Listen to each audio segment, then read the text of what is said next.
So, Auzubillahi minash shaitanir rajim. Bismillahir Rahmanir Rahim. It's exactly 9 o'clock, and we are starting the program immediately with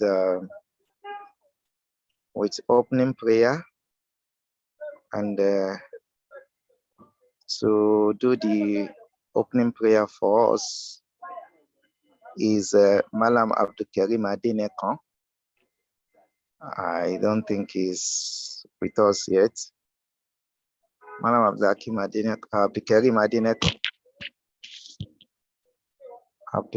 Adenekan. In his absence, I'll call on Malam Ayeni Adeshina to please give us the opening prayer.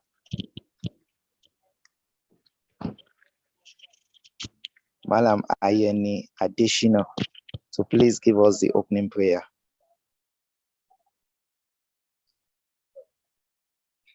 Okay. أعوذ بالله من الشيطان الرجيم. Bismillahir Rahmanir Rahim.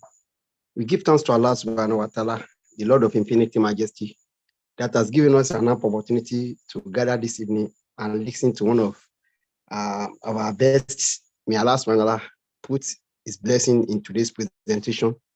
We beseech Allah subhanahu wa ta'ala may increase our facilitator in the best of knowledge and the best of whatever he lays his hands on.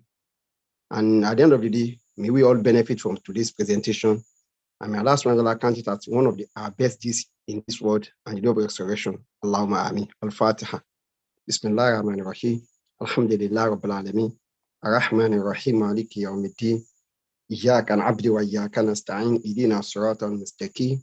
Siratal ladhina an'amta 'alayhim ghayril maghdubi 'alayhim waladdallin. Ameen. Amen. Yeah, I'll be at morning tomorrow and then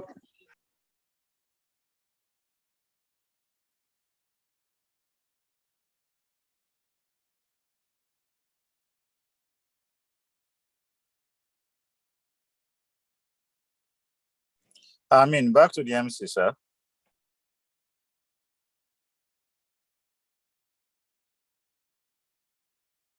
Sorry, I'm with you. I said, sorry, the next thing is recitation from the glorious Quran. And to do that for us is the Amir, Malam Abdullah Sulaiman. Bismillah.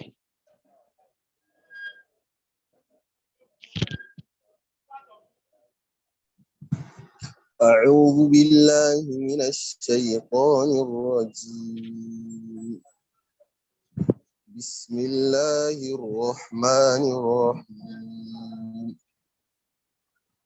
ولقد آتينا لقمان الحكمة أن اشكر لله ومن يشكر فإنما يشكر لنفسه ومن كفر فإن الله غني حميد وإذ قال لقمان لابنه وهو يعظه يا بني لا تشرك بالله إن الشرك لظلم عظيم ووصينا الإنسان بوالديه حملته أمه وهنا على وهن وفصاله في عامين أن اشكر لي ولوالديك إلي المصير وإن جاهداك على أن تشرك بي ما ليس لك به علم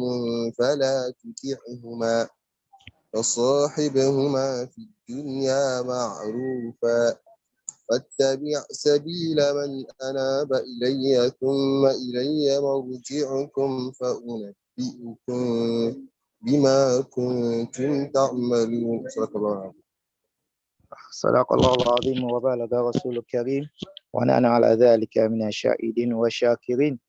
I'll give thanks to Almighty Allah subhanahu wa ta'ala who has made it easy for our brother to give us that beautiful recitation.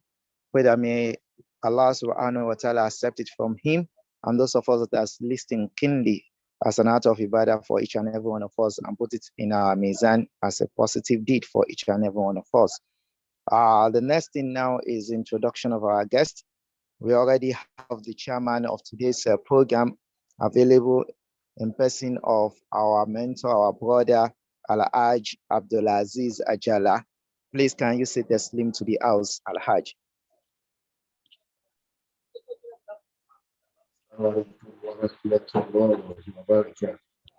Wa alaikum assalam wa rahmatullahi wa barakatuh. It's a pleasure having you in our midst to chairman this occasion. We pray that may Allah also accept it from you as an act of ibadah. Also, our father of for today's program, the father of today's occasion, is our father, our mentor, Al-Haj Sheikh Abdul Wahid Shitu Obalakum. He's not yet with us. I think when he joined us, we'll call him for recognition. We also recognize all our mothers that are present with us. May Allah subhanahu wa ta'ala accept it from you as an act of ibadah and all our brothers as a whole. Now we are going straight to the lecture, and our guest lecturer is no other person than our mentor also on the part, Dr. Lukman Abdul Rahim. Inshallah, he is a associate professor of entrepreneurship from the University of Brunei, Darussalam, and also the Brunei and global president of the Academic of Entrepreneurship and Innovation. So we want you to say a taslim to the house. Assalamu alaikum. Assalamu alaikum wa rahmatullahi wa barakatuh. Wa alaikum assalam wa rahmatullahi wa barakatuh. Jazakumullah khairan for giving us the time and the opportunity to listen to you, to learn from you. Pray that may Allah SWT guide your thoughts and every one of us throughout this program. Inshallah, we're going straight. We're going to hand over the invisible microphone to him. He has 40 minutes to deliver his lecture. Or just as our brothers have reminded us, let every one of us try and mute our speakers so that we can benefit immensely from the speech. The topic is intelligence role the world. So now I'll hand over the mic to our father, Dr. Lukman. Bismillah falyatafaddal mashkura. A'udhu billahi minash shaitanir rajim. Bismillahir rahmanir rahim. Alhamdulillah alladhi bi ni'matihi tat'imus salahat. Thumma as-salatu was-salam ala ashrafil mursalin sayyidina Muhammadin sallallahu alayhi wa sallam wa ala alihi wa ashabi wa salim tasliman. To my esteemed brothers, sisters, and all those who are listening, I want to greet you all with the best of greetings by saying Assalamu alaikum wa rahmatullahi wa barakatuh. Wa alaikum assalam wa rahmatullahi wa barakatuh. So is the audio clear enough? Yes, for now it's clear. Initially it wasn't, but now it's clear. Okay. First and foremost, I would like to commend the organizers, the Muslim Society of Nigeria, the Legacy Group, for organizing this contemporary lecture entitled Intelligence Rules the World. So that is the topic of discussion. Because of the limited time, I would like to go straight into the discussion. So the first question we need to ask ourselves is, why are we here? Obviously, based on the letter of invitation and the synopsis, we are here for two reasons. The first one is update our understanding of the ABCDEF of intelligence. That's number one reason why we are here.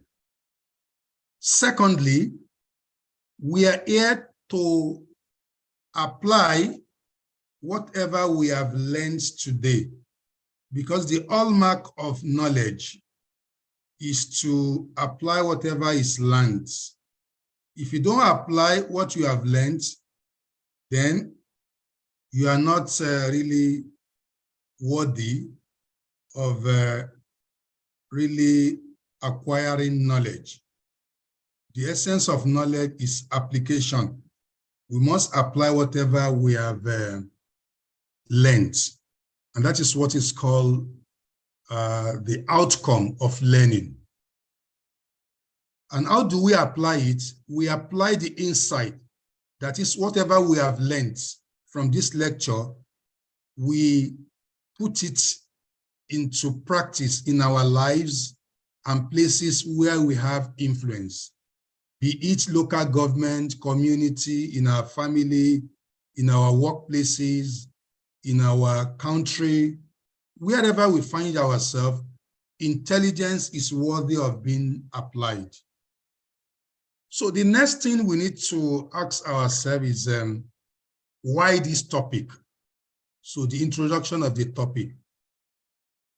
Based on research, it's been affirmed and confirmed that the statement, intelligence rules the world, is traced to the foremost Black nationalist, Marcus Garvey.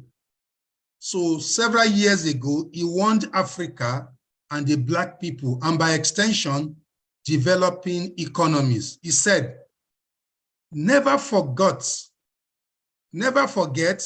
that intelligence rules the world and ignorance carries the burden.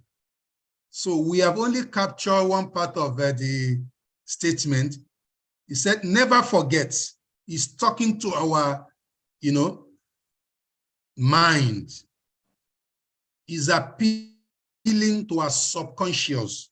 He's telling us the bitter truths and fact that you Africans, you Black, you developing countries, never forget that intelligence rules the world and ignorance carries the burden. Most of you who are familiar with what is happening in Sudan, another part of Africa and developing countries, will appreciate this particular fact. A country that is 100% Muslim, fighting among themselves in the month of Ramadan. Outside Ramadan, the fighting continues. So ignorance carries the burden. Innocent Muslims, innocent citizens, innocent foreigners, they are carrying the burden because those who are supposed to know do not know. So we can see the devastating consequences. Therefore, remove yourself as far from ignorance as possible and seek as far as possible to be intelligent. So we must be intelligent on heart. For references, you can read Amsterdam News 2016. So a full story of this particular speech or statement or story was actually featured. To what extent is this statement true today from the lenses of Quran, Hadith, and contemporary knowledge? How true is the statement, intelligence rules the world and ignorance carries the burden? So let us see some highlights from the Quran. Intelligence is an important asset that Allah endowed humans with. It is one of the 5 fundamental principles of Islamic law called Maqasidu Sharia. So out of these 5 principles, the one that relates to intelligence is called Ifzul Hakil, protection of the intellect. The intellect is the very reason Allah commanded angels and jinn to bow before Adam in the story of creation. You all know all this. When Allah created Adam, he endowed him with what? Intelligence, by teaching him knowledge, skills, and understanding. And he called the angels that name all these creations. They failed because they were not sufficiently intelligent like Adam. So Allah now asked Adam, name all this creation. Adam was able to do that. And Allah said, Isjudul Adam, prostrate for Adam. Fasajadu, they all prostrated illa Iblis, except devil. We all know the story. So the importance of intelligence cannot be underscored. In fact, one of the reasons why human beings and jinns will enter hellfire on the day of judgment is We can't because hear they you have. again, sir. Can you hear me? Hello? We can hear you, sir. We can hear you, sir. Go ahead, sir. Okay. We can hear you. So one of the reasons why why people will enter hellfire on the day of judgment is because they have refused to use their intelligence very well. Because I said intelligence is a gift. In Quran, yes, sir. 17, verse 70, Allah said, and indeed we have honored the children of Adam, and we have carried them on land and sea, and have provided them with things that are pure, and have preferred them above many of those whom we have created with a marked preferment.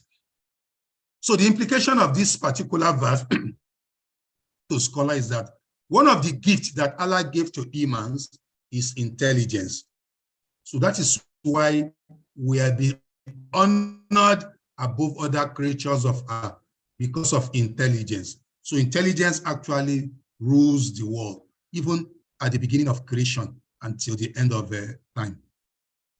So let's see some highlights from the hadith before we now look at the contemporary discourse.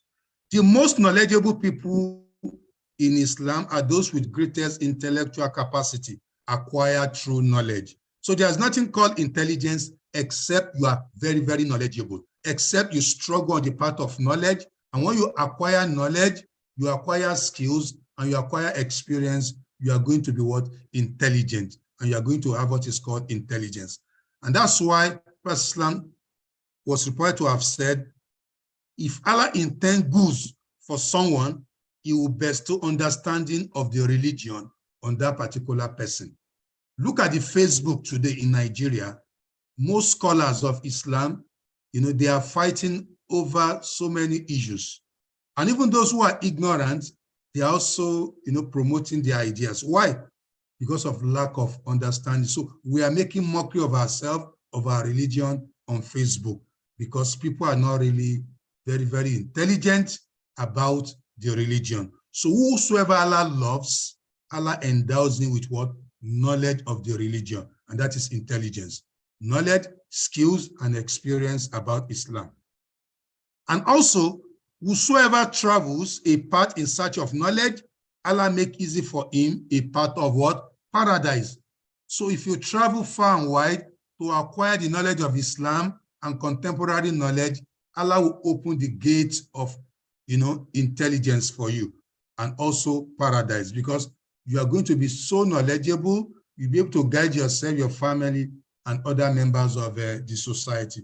So as far as we are concerned, these are the foundation of our religion, because whatever we discuss, without looking at it from the foundation of, Islam, then we are not really educating, because ilmu, no, knowledge is light, and Islam is the light, of the world. So let's now go into the meaning of intelligence. Am I still audible very well? Yes, you are, Yes, sir. yes, you are. Okay. So let's define intelligence, because that is why we are gathered. I've provided theological foundation. I've provided historical foundation to the topic. Then let us look at the concept itself. What is intelligence?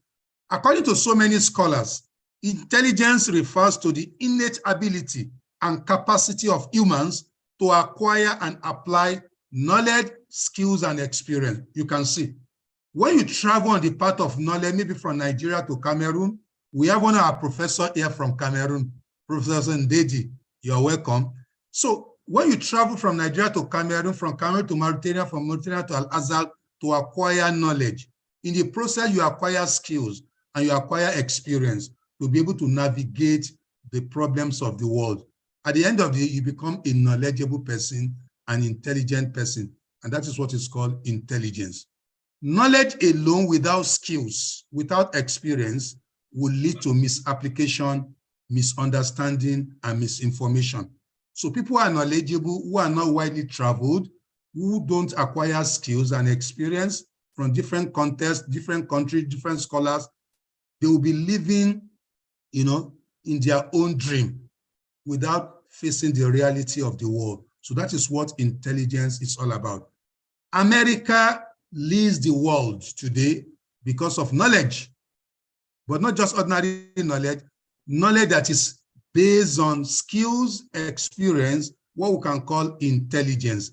And that is why those who manipulate the affairs of the world, they are called the intelligent community. The security agencies that gather information, process information, and use it to manipulate our life, they call them the intelligence. So in Nigeria, we have the intelligence. In US, we have what? The intelligence. In UK, you have intelligence. Why? They are able to gather data, process data, and use that data to take informed decision. And that informed decision is what they use to actually triple the rest of us, throw us wherever they want to throw us. They use it to shape things. They use it to shape opinion. They use it to influence countries. So intelligence therefore covers several life activities, such as the ability to evaluate and judge situation, the ability to reason and have abstract thoughts, the ability to learn quickly, from experience, the ability to comprehend complex ideas, and the ability to develop original and productive thoughts. That is what intelligence is all about. The next thing is, what is A, B, C, D, F of intelligence? This is just the scope of intelligence. Intelligence has what we can call facets. So the ABC of intelligence is an acronym for 6 types of intelligence, namely artificial intelligence, AI, business intelligence, BI, collective intelligence, CI, data intelligence, DI, emotional intelligence, AI, faith intelligence, FI. The most popular of all these typologies of intelligence are 3. AI is very, very popular, BI is very, very popular, and EI is very, very popular. We listen to it in news, we see it on YouTube because it's being used on a regular basis. But the scope of intelligence goes beyond these 3. There are collective intelligence, there is data intelligence, and there's also faith intelligence. So how important is intelligence? According to Usuli Institute, Usuli is an academy that carries out Islamic research. So the institute states that everything in life has a central motor, that is a driver, a nucleus that drives it, that allows it to work and exist. And the true motto of a believing Muslim is the intellect. If you lack intellect, then you cease to be a complete human being, and you can't be a rational, Muslims. But when you are intelligent, you are able to digest information and make decisions out of that particular information. But once the intelligence is faulty, the person is called Majnun, is somebody who is a mad person. So he will not be able to really act based on his intelligence. Also, everything in life has a pillar upon which it stands. And the pillar on which Islam stands is what? Intellect, intelligence. If you read Quran, Quran talks to intelligent people. So when Allah finish maybe a particular verse of the Quran, he will tell you that we are talking to what? The intelligent people. We are talking to people who can reason. Afala tubsirun, afala yakilun, afala takilun, afala yasmaun. Allah wants to talk to people who can use their faculties, their eyes, their ears, their brain to be able to reflect on things that Allah is talking about. Inna fi khalqis samawati wal ard waqtilafi layli wan nahar la ayati liul albab. So Allah talks to the intelligent people. So the foundation of Islam, the pillar of Islam is actually intelligence. So let's now pick each of these particular typologies. The first one is what is called artificial intelligence. So what does it mean? Muslims are less concerned, say it's for the scientists. No, if you leave it to the scientists without providing guidance, AI is being used to manipulate our life. And very soon, AI will be introduced to the mosques. If you are not careful, they are going to design a robotic imam that will be praying for you, a robotic, muazzin. Instead of imam being calling prayer, they will provide robots based on artificial intelligence to do all this for you. So you need to be concerned. Artificial intelligence refers to the scientific process of copying and reproducing the human brain's function in machine. Today, machine actually do what human beings are capable of doing. Robots and precision equipment to memorize, learn from experience, think and create, speak, judge, and make decisions. There are robots today that can conduct surgery. There are robots today that can judge in court. There are robots that can stand for you as lawyer in court, and they are better than humans. The reason why they have not been allowed to function is that in most countries of the world, to be a lawyer, you must have attended university. You must have acquired, degrees, and you must have been called to bar and certified as a lawyer. So if you now allow robots, because it's intelligent, to become lawyers, then you want to destroy that particular industry, and it's actually unconstitutional. But in future, as we progress, they may give robot permission to attend university, to be certificated and become lawyers. There are robots that can conduct 100% successful surgery. Doctors are also resisting that because robots, do not have emotion. Robots never attended College of Medicine, and robots are not certificated to become medical doctors and surgeons. So, but in future, if they provide them with certification, then robots will become doctors. In the case of teaching, robots are currently teaching students in different parts of the world. In fact, in United Nations, there's a robot there. If you ask that robot any question about United Nations, about issues of the world, it's going to provide you with the answer. So AI is driving our life. So as Muslim professionals, all our activities are being driven by AI, consciously or unconsciously. So AI manifestation include driving cars, chat GPT, delivery drones, AI-driven spaceship, and smartwatches, precision agriculture. So because of time, this is what AI is all about. And the manifestation of AI is very, very clear. So these are the application of AI or manifestation of AI. AI offers many promising opportunities for Muslim professionals and Islam. AI is used in medicine, IT, teaching, research, banking, but poses unprecedented threat. I've mentioned that particular threat. Very soon, people may want to introduce AI to the mosques as robot imam, robot muazzin, robot this, robot that, or robot scholar that will give us fatwa. So all these are threats that we should watch out for because they may be counterproductive to our religion. So number two, business intelligence.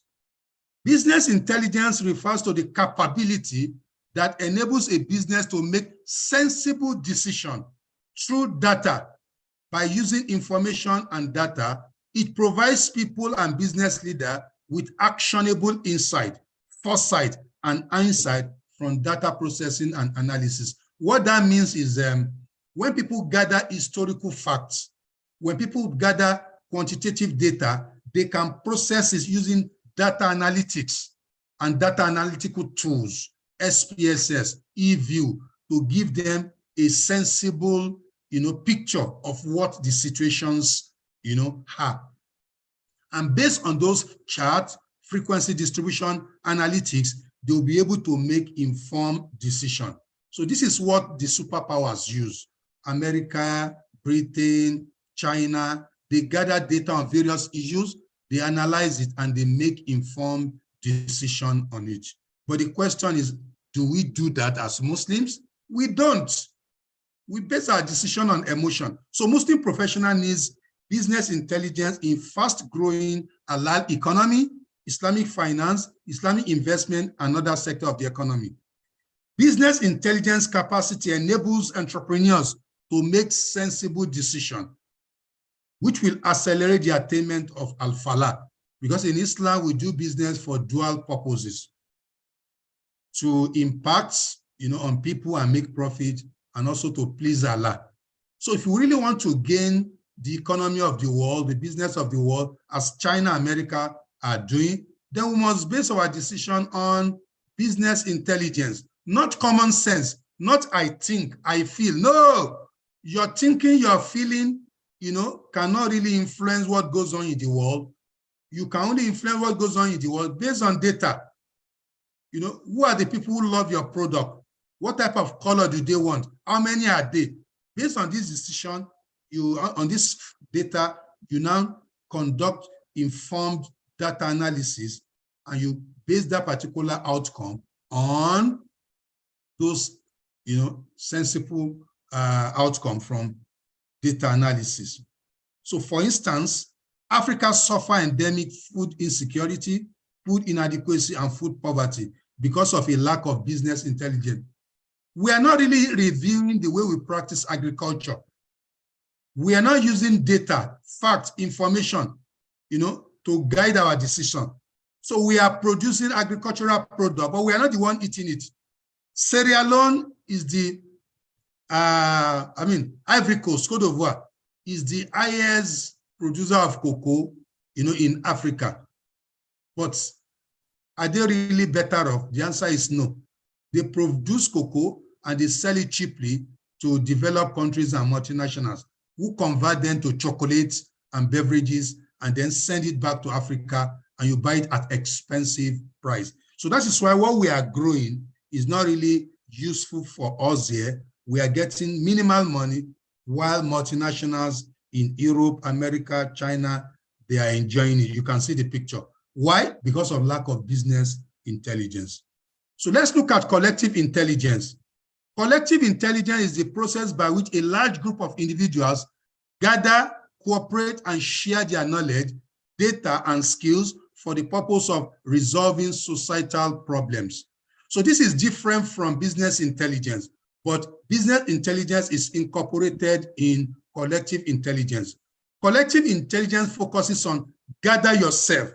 Let us do decision. Let us do consultation on how do we improve ourselves, how do we improve our lifestyle, how do we improve our economy. A consultative approach that is based on stakeholders, gathering, where we cooperate, where we collaborate, and we take decisions that will better our life. Collective intelligence emerges from collaboration, collective effort, and competition of many individuals, and appears in consensus decision-making. So most of us, we don't consult. We don't do things based on consensus. Whereas the developed countries, the multinationals, these are the things they do. It is the concept of ta'awun. Islam says ta'awanu ala al-birri wa taqwa. Cooperate, come together on bir, goodness, welfareism, and fear of God. So collective intelligence functionally has synergistic effect. When you come together, 1 + 1 becomes 3. The West as a political entity is more powerful than the whole of the Muslim world and sub-Saharan Africa because of collective intelligence. America does not play with collective intelligence. In American policy making, they will tell you our ally, our ally. What is the meaning of our ally? Those that we think together, countries that shares our belief. When we vote together in United Nations. When we take decision on international issue, we take a decision together. When we want to protect multinational, we protect our own multinational. It is collective intelligence. And Allah has given us this in Quran based on what is called collectivism and cooperation. I mentioned one, Quran chapter 5, verse 2. Ta'awanu ala al-birri wa taqwa. Cooperate in goodness and piety. Wala ta'awanu ala al-ithmi wal udwan. Don't cooperate on sins and aggression. But today we do the other side. Instead of cooperating on goodness to protect, to promote peace, development, advancements in Africa, what do we promote? War. And that is why Muslim nations are in war. Sudan, Ethiopia, several Iran, Iraq, because we are not really using collective intelligence. In our country, we don't use it. In our business, we don't use it. In our mosque, we don't use it. Even in our personal life and family, we don't use it. And that is why we're having problem. A very good example is the refinery of Dangote. What federal government of Nigeria cannot do in 8 years, and for many years, Dangote was able to do it in less than 4 years. Why? Collective intelligence. The successful completion of Dangote refinery in Nigeria is a classic example of collective intelligence. Aliko Dangote forged collaboration and worked collectively with Nigerian banks, NNPC, among others. So in the Guardian newspaper, this is the business model of Dangote refinery. It was built at the cost of 18.5 billion US dollars, and the initial project in 2013 was 9 billion. So he couldn't do it alone. So he now leveraged collective intelligence to bring stakeholders. So by 2017, the cost has increased by 50%. So he couldn't do it. So he now leveraged collective intelligence through project financing. Dangote put down 50%, Nigerian bank put down 50%. So the ownership of that particular refinery today are NNPC, 20%, Dangote, 80%. Is that not shameful? A nation is the biggest spender. A nation is the richest in the world. Yet Nigeria couldn't build a refinery, but Dangote as individual was able to do it. Why? Collective intelligence. So let's move. Data intelligence. This refers to the practice of collecting, analyzing, and transforming massive data into intelligent data for making decisions. Business intelligence, artificial intelligence, and other type of intelligences are driven by data. So we need to understand the role of data. Data simply means numerical and non-numerical information. And the data is very, very important for us to do anything in life. You need data. Because when you have data, the history, and you review those history, you learn about the past will shape the present, and the present will shape the future. And that is why most advanced countries don't play with data. And when they collect those data, they analyze it. Intelligence experts use data intelligence to better understand the data, the facts, and the pieces of information to improve their product, their services, and business decision. So as Muslim professionals and intellectuals, you need data intelligence information for tapping into 3 sides. The first one is hindsight, the benefit of the past. Insight, the benefit of the present. And foresight, the benefit of the future. So I want to ask a question, although I don't require answer. Why do you think Prophet Sulaiman was angry at the absence of Hudhud, the sagacious bird? Allah gave him a bird, which our scholars call Hudhuda. Every morning, Prophet Sulaiman will call that particular bird to ask 1 or 2 things from that particular bird. So what is the role of the bird? What does Prophet Sulaiman do with the information of Hudhud? I want you all to go and think about this question. Hudhud is actually the technology that Allah gave Prophet Sulaiman, but it's called sagacious bird. That bird can navigate the space, the environment, the different countries, and it will come back to provide Prophet Sulaiman with that particular data. So it's like the internet during the time of Prophet Sulaiman.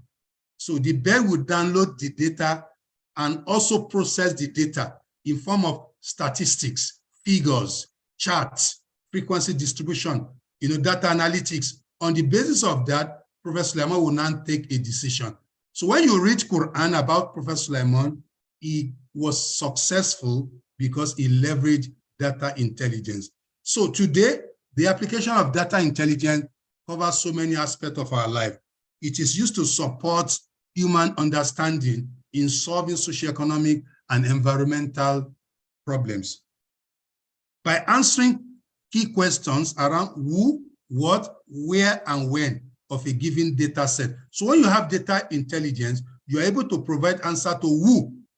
what, where, and when. And also, USA, Ukraine, and Russia produce the largest quantity of grains in the world. Why? They leverage data intelligence. So their agricultural system is data-driven. So that is why they are able to succeed. And there's a particular type of agriculture called precision agriculture, agriculture that is based on data, intelligence. With that particular data intelligence, you are able to determine which is the suitable land that will give us the maximum, yield when we plant rice, beans. So how do we solve the problem of pests? How do you solve the problem of insects and some other things? How do we predict the weather, when it will rain? And how do we predict areas of the country that is not really suitable for agriculture? So this is what is called precision agriculture. It's driven by data intelligence. So this is what we need in Africa to solve the problem of food insecurity, food poverty, and food shortages. The next one, which is the E, is emotional intelligence. This refers to an individual's ability to understand and manage personal emotion, as well as recognize and manage the feelings of others.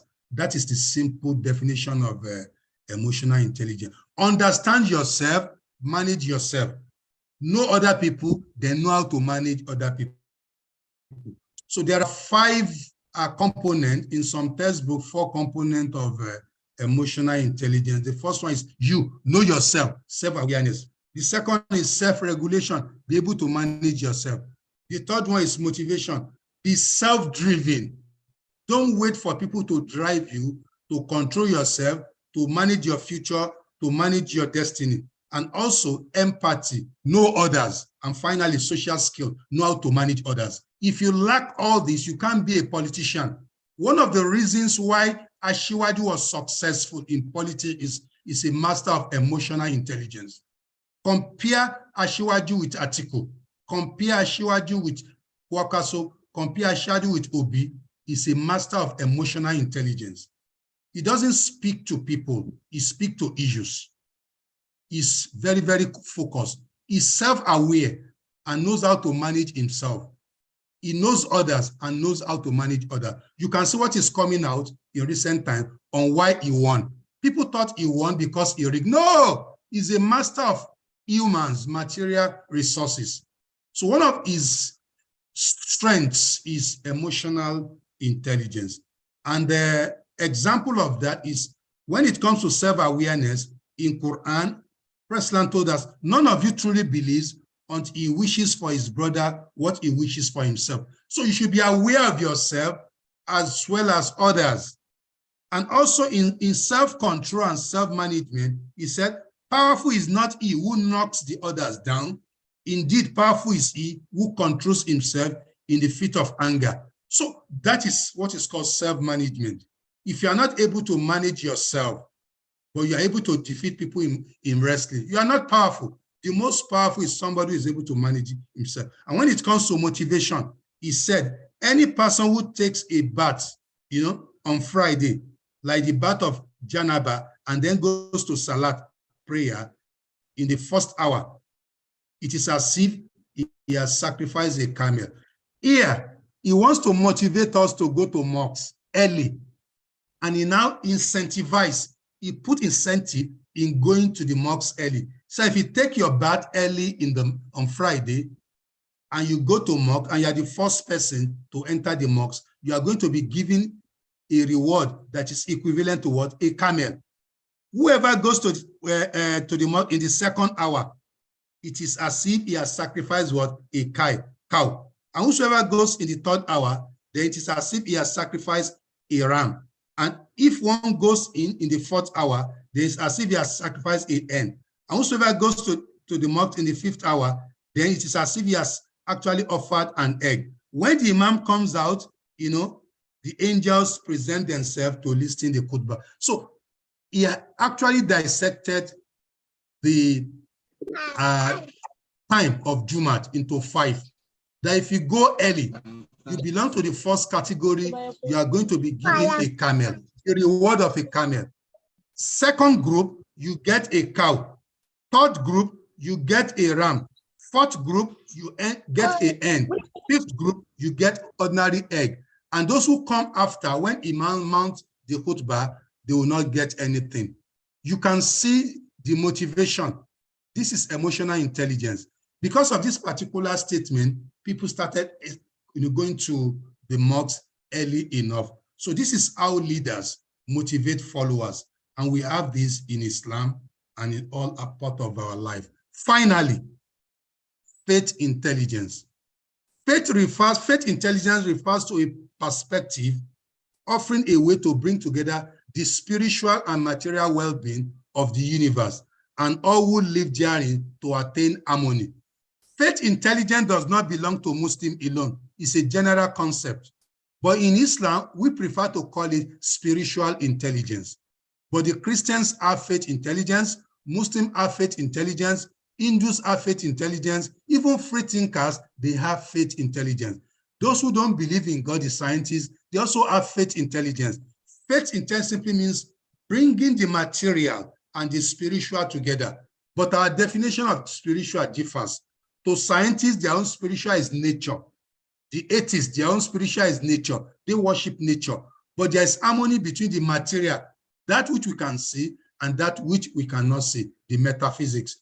But in Islam, we talk about the material world and also the divine being, which is Allah. So in Islam, faith intelligence is called spiritual intelligence. It starts with believing in the existence of Allah, the unity of Allah, and appreciating, underlining the purpose of existence. That we are here on the surface of the earth, to worship Allah. We have been given the material, but if you are using the material without the spiritual, you are not going to achieve the purpose of creation.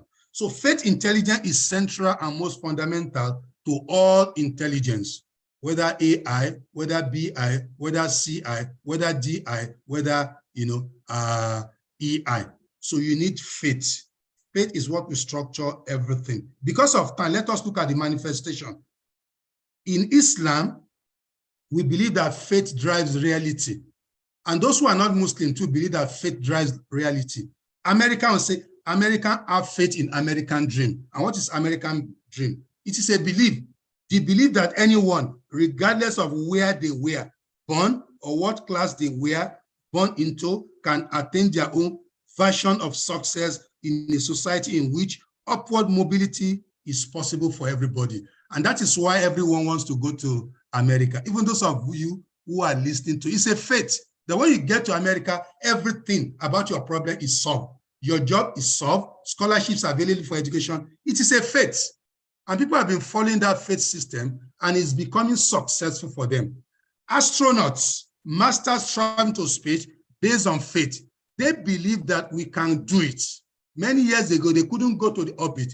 They couldn't go to the moon. They couldn't go to planet Mars. But they said it's possible. They had faith and they were able to get there. David killed Goliath because he was working with faith. David was a small, lad, while Goliath was a giant. Yet he had faith that I can defeat this man based on what? Faith intelligence. And truly was able to defeat Goliath, who was, equipped with sophisticated armor and armory. But with faith in Allah, David was able to use ordinary string, what we call catapult, to destroy Goliath. MSSN Lagos had faith in the constitutionality of hijab. When so many people believe that it's not possible, they will continue to deny us. But few people, young lad in Lagos, they fought Lagos State and they won at what is called the High Court, the Appeal Court, and also the Supreme. It took 10 years, but they were able to succeed. Why? Faith. So faith is very, very important. When you have faith intelligence, you can do so many things. And then finally, what are the applications of the A, B, C, D, E, F in our life?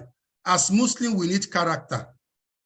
If you don't have Muslim character, it will be very difficult for you to be able to use this A, B, C, D, E, F of intelligence. So in our ideology, what is called Selim Akida, sound faith, we need what is called emotional intelligence and faith intelligence to sustain what is called Selim al-Akida.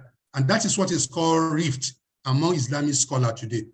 Their faith lacks emotional intelligence and faith intelligence. For Sahih Ibadah, correct worship of Muslims in the world, we need what is called collective intelligence, we need data intelligence, we need emotional intelligence, and we need faith intelligence. For us to have very strong body, for us to be well, healthy, physically, body-wise, we need all the, A, B, C, D, E, F of intelligence. Is it artificial intelligence is used in healthcare, and we need to be, strong in our body, so we need all these 6. In our character, we need everything. In our culture, in our ability to be civilized, we need everything. In our ability to earn a living, we need everything. In our ability to be self-disciplined, we need collective intelligence, we need emotional intelligence, we need, other type of, especially spiritual intelligence.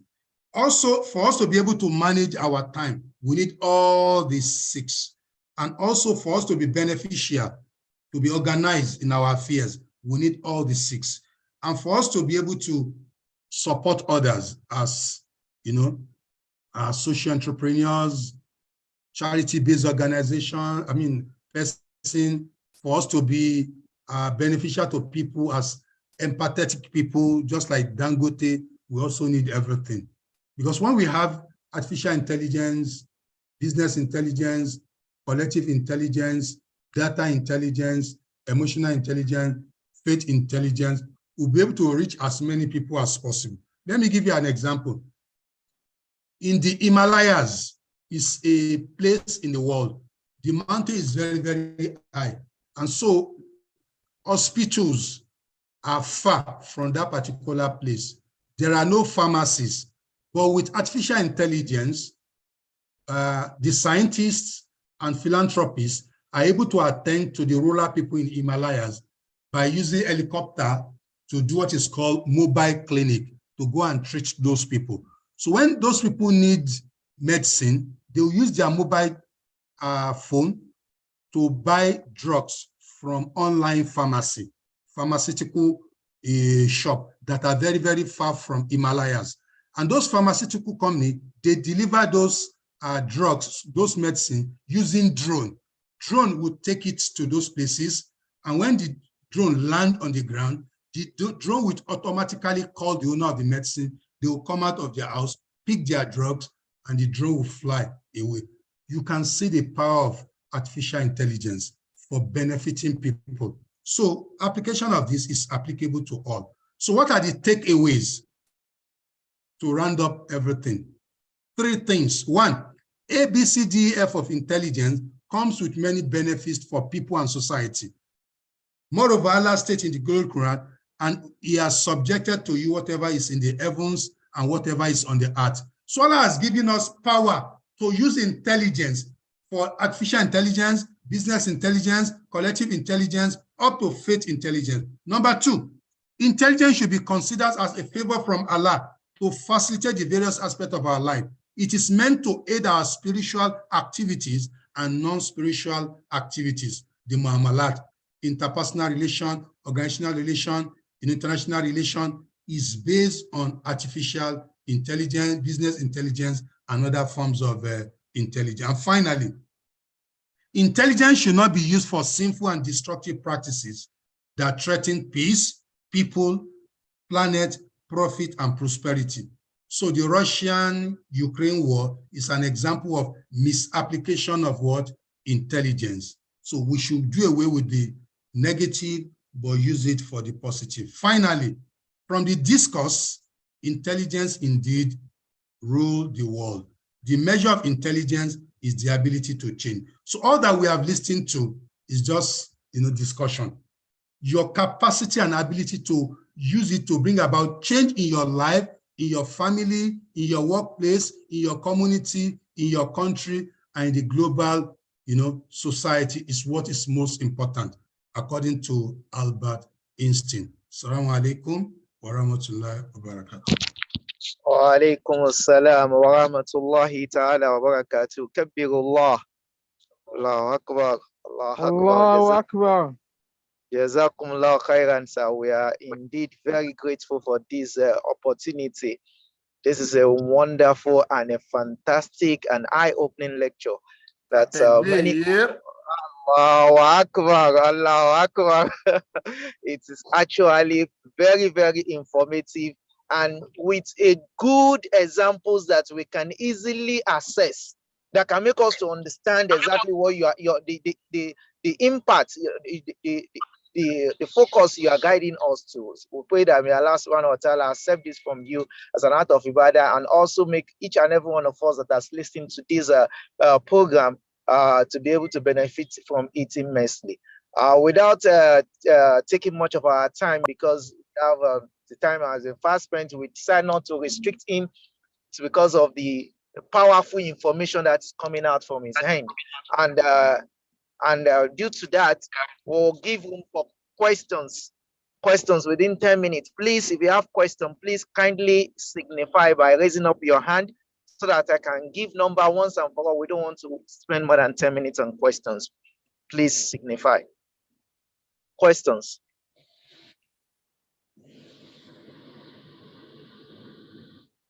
I have question. Okay. One of our brothers signify. Okay. Tawfiq. Bismillah. Okay, assalamu alaikum wa rahmatullahi wa barakatuh. Wa alaikum salam. Such a wonderful presentation, and Jazakumullah khairan for the presentation. First, really learned a lot as for all those points. But what I want to ask is that, okay, all this intelligence, the point, various type of intelligence that needs to be brought together to be able to achieve what you're talking about.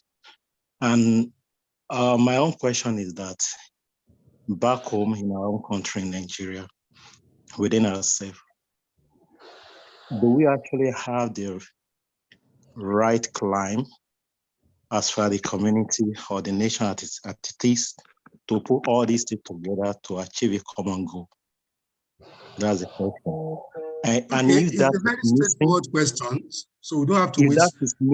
If that is missing, if it's not there, how can we build that so that all this intelligence can be put together and be able to achieve something within ourselves as a group and as a nation as a whole?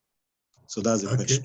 It's very straightforward. Don't wait for government. Don't wait for what we call enabling environment to practice it. I define what intelligence is. You have it already. Allah gave you as a gift. That is why you are different from animal and other things. So the second thing is we have broken it into A, B, C up to F. For instance, artificial intelligence, read about it and look at how you are going to benefit. For instance, as a teacher, I use artificial intelligence, ChatGPT, for teaching and research. It makes my teaching very easy. It makes my research very easy. Government does not have anything to do with blocking me or encouraging me. When it comes to business intelligence, Dangote used business intelligence. Otedola used business intelligence. You can also use business intelligence to look at gaps in your environment, and you're able to fill that particular gap. Collective intelligence, all the brothers who organize this particular program, you can come together and start using collective intelligence to benefit yourself, your family, your community. People are sometimes ago, somebody just sat down and said, let us form APC. It's a collective intelligence. And APC was a non-entity. It was not known, but today it's a national party. So you use it without, once you start having that belief that we don't have right environment, then you are going to misapply this particular lecture. We came up with this lecture to tell you that government cannot restrict you. You can actually help government by using A, B, C, D, E, F of government. Don't think about what government can do for you, but think about what you can do for government. All those who have done Nigeria proud in sport, in academics. They were doing that on their own, using their own individual intelligence. When they became known, popular, government started following them. That is the summary of the lecture. Allahu Alam. Jazakumullah khairan, sir. Well, Malam Tijani Abbas, the next question. Malam Tijani Abbas, your question, sir. In his absence, Malam Musa Dambili.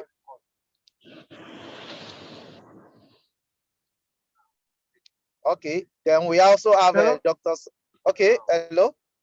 Hello, sir. Can you give the our professor, our esteemed professor from Cameroon, Professor Alan, maybe 1 or 2 minutes to share his thoughts? Oh, okay. About the lecture. Okay, sir. Okay. Very beautiful. Okay, sir. Thank you. So, Professor, please go ahead within 2 minutes, sir. Sorry, sir.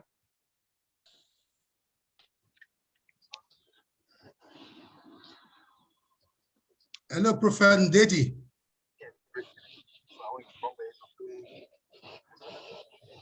Professor Ndedi. Hello. Hello, sir. Thank you for joining us, sir.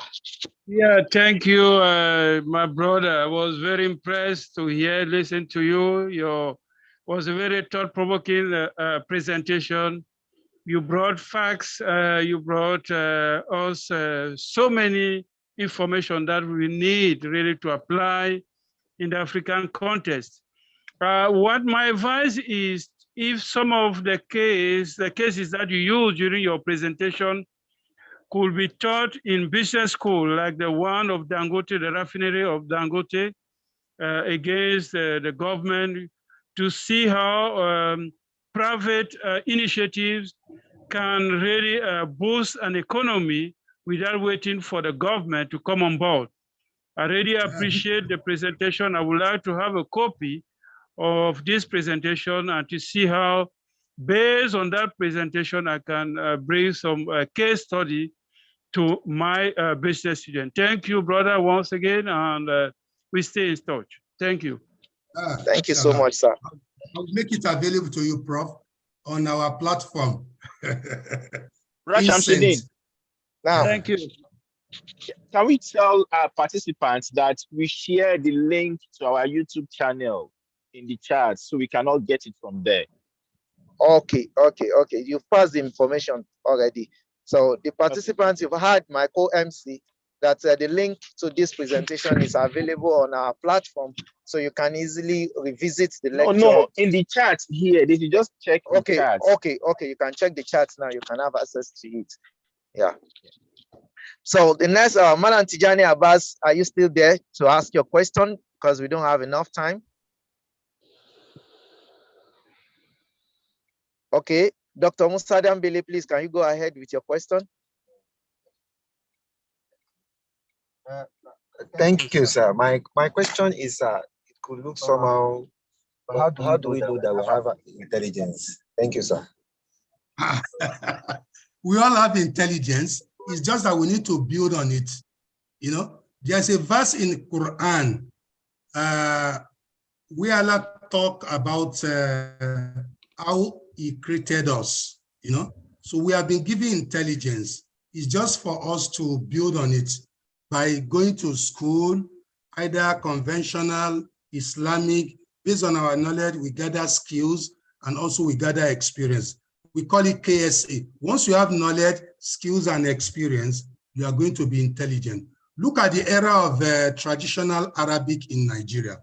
People learn traditional Arabic, but in the north, Gumi excelled because Gumi was not just an ordinary scholar. He has knowledge, skills, and experience across the Muslim world. Sheikh Adam El-Ilori also did the same thing in Yoruba land. He modernized his madrasa based on his knowledge, experience, and skills. And so he became outstanding. Ditto for Sheikh Kamaldeen Al-Adabi. And that is why after death, their legacy continues to linger. So once you have intelligence, it will be very, very clear. I mentioned Ashwaju. Ashwaju is not a first-class knowledgeable person, but the little knowledge he has skills and exposure. And that is why he created a niche for himself in politics. Dangote is very good in business, you know, and because of some of the things we have mentioned, he succeeded in business and is still succeeding. So when you have intelligence, you will know. But the difference is that our level of intelligence differs based on how well we have read, how exposed we are, and how skillful we are. That's the difference. Jazakumullah khairan, sir. Dr. Said Fagbemi, your questions. Dr. Said Fagbemi, your question.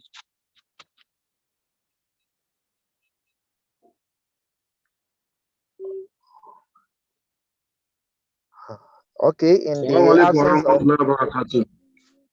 I'm online. Okay, please go ahead. Alhamdulillah, we really appreciate our prof for a well-researched topic. But I just want to add a little thing concerning what you have delivered. Well, concerning intelligence, based on our own field as a security expert, I just want to add a little thing. Intelligence can be defined also as collection of information after going through three related items, such as collation, evaluation, and interpretation. So you have to get that in mind. If you have the raw information, you collate all the informations. After collation, you now you evaluate the information. After the evaluation, you now interpret to form or to gather intelligence. That's number one. Then secondly, also, we have various ways of gathering intelligence. You have UMIT, that's human intelligence. You have open source intelligence. You have geospatial intelligence. So I just want to have, let us have that so that we can have a broad knowledge about intelligence. Allah. Jazakumullah khairan for that beautiful contribution. Dr. Said Fagbemi, for that insight. Yes, sir. You have heard from security experts. You know, yes. I mentioned intelligence community. They call the intelligence community. Intelligence community. Yes, sir. Yeah. Those are the DSS, the NIA, and the DIA. Exactly. The Department of State Services, the National Intelligence Agency, and Defense Intelligence Agency. They are called Jazakumullah khairan, sir. Intelligence community. We thank God for the wealth of knowledge that we have in this group and the expertise. Jazakumullah khairan. Because of our time, we will not have enough time to allow you to dish, but I'm sure the organizers will still have more opportunities to invite many of us to come and dish out this beautiful knowledge that Allah has bestowed each and every one of us, inshallah, within other time. And now we want to quickly recognize our father of today's occasion. He has joined us, but we don't want to interrupt our lecturer while he was doing his presentation, and that is Alhaji Sheikh Abdulwahid Shitu Balakum. Assalamu alaikum wa rahmatullahi wa barakatuh, sir. If you are with us, please say the same to us, sir. Wa alaikum salam wa rahmatullahi wa barakatuh. Jazakumullah khairan, sir. Now I will call on Malam Musa Showumi. So no, before Malam Musa Showumi, I'll call on Malam Habib Audu to give us information within the next 1 to 2 minutes. Information, vital information. Okay. Yeah, the information we have for us is for the next edition of the monthly forum. We call it monthly forum. We meet monthly to discuss topical issues around the world. For the next one, so the topic we have chosen is mentoring in the digital age. Mentoring in the digital age from 0 to hero. So that is the topic for next month, inshallah. So we'll hope to keep you informed as the time proceeds. Okay, Jazakumullah khairan. Yes, Jazakumullah khairan. I also want to tell our father, the lecturer of today's program, that the Legacy Forum have started using the collective intelligence, just that we may not have gone far, because I realized that some months ago, we discussed some things that will benefit each and every one of us in this group, like something like mortgage housing, that can benefit each and every one of us, and we gather ourselves, discuss with the experts, and see the way forward. Although we don't know it was a collective intelligence we were doing, but at least now we have realized that we are doing something like that. So we'll do more by consulting you and other experts in the field. Now I'll call on Malam Musa Showumi to give us the vote of thanks for today's program. Bismillah, sir. Alhamdulillah, Rabbil Alameen. We thank Allah who has made it possible for us to go this far. We appreciate our lecturer for giving or for sharing with us part of the knowledge Allah has bestowed him with. We pray Allah reward him for this. And to every one of us, I mean the participants, we appreciate our coming. Inshallah, as said by the chairman of this forum, next month, I think around this time, we shall be inviting us for the next edition. Thank you all for coming. So, Jazakumullah khairan. We pray that may Allah accept it from each and every one of us and bless us with the knowledge. And like the lecturer said at his opening remark, being able to use this knowledge is the most important thing. No matter how small we can, let's just start somewhere and start implementing it.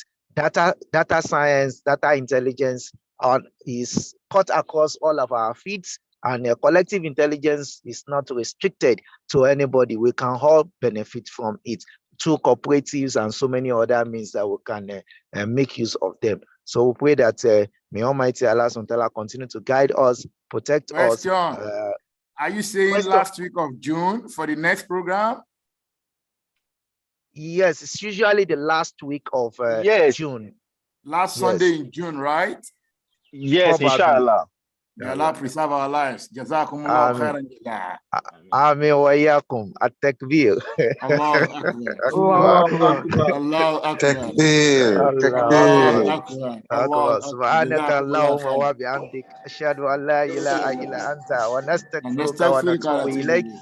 Subhana rabbika rabbil izzati amma yasifun wa salamun ala al-mursalin walhamdulillahi rabbil alamin. Can you imagine that for Subi over there? Allah Akbar. Hey, this video.